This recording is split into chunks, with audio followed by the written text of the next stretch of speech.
Hello everyone, we're in week 3, chapter 3, criminal law. This week's chapter covers the development of the criminal justice law, sources of law, and types of law. Types of crime, features of crime, and lastly, criminal responsibility and criminal defense.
The term rule of law is often used in political and economic contexts, but seldom explained. The rule of law is another way of saying that laws, as they are written, are applied equally to everyone. If you break a law, it doesn't matter how wealthy, connected, or powerful you are, you face the consequences. When followed, the rule of law leads to a more just and prosperous society. Civil disputes are more likely to be resolved peacefully. And in business, people are more willing to enter into contracts if they have a high degree of confidence that those contracts will be honored, or that they will be compensated appropriately if they're broken. The rule of law in politics can be seen around the world where there are peaceful transitions of power following elections. It even governs behavior between countries as well, as in the case of World Trade Organization disputes or mutually agreed upon free trade agreements. And while it can be tempting to bend the rule of law in specific instances that seem especially unjust, the benefits to society are maximized when we follow the law as it is written.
Stare decisis has been translated variously, but it stands for the idea that the case at hand is to be decided according to the decisions of similar cases in the past.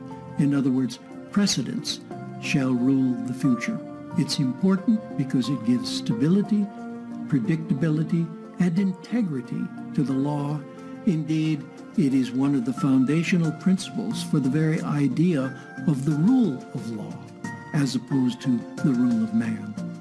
The origins of stare decisis can be found in the idea of law itself, but we find it especially in the English and American common law. The origins of the common law are rooted in the third quarter of the 12th century under Henry II, who established a series of circuit courts and one central appellate court. When you have a system like that, you have the appellate court sometimes adjudicating conflicts that occur in the lower courts, and then establishing a precedent which enables stare decisis to take hold, because subsequent cases will then be decided under that precedent. In the American legal system, stare decisis is of particular importance in the common law, which is usually enforced, for the most part, by state courts. This is especially important in the business world, the commercial world, because businesses need to know what the law is so that they can plan accordingly. Judges are bound by the precedents in their own circuit, and they are often persuaded by precedents in other circuits that may be instructive for a case before the court that is one of first impression. And the judges, of course, are bound by the precedents that come from the court above them. And that is especially the case in our 50 states, where you have a Supreme Court and lower courts, and also at the federal level with the U.S. Supreme Court, appellate courts, and then trial courts. Stare decisis plays a prominent role in constitutional law as well. It turns out that the Supreme Court overturns its precedents rather less than is commonly believed. Moreover, the concept of stare decisis is consistent with the Constitution's being the supreme law of the land. Once again, because the rule of law requires stare decisis. If a court was free to decide every case on its own merits, irrespective of similar cases having been decided a certain way in the past, then we'd never know really what the law was. Stare decisis is not an absolute principle. Stare decisis has enabled American law to be an example for the rest of the world about a system of law that can truly be called law, because it enables us to know what behavior is or is not acceptable, to plan accordingly, and therefore to flourish both personally and economically.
That's it.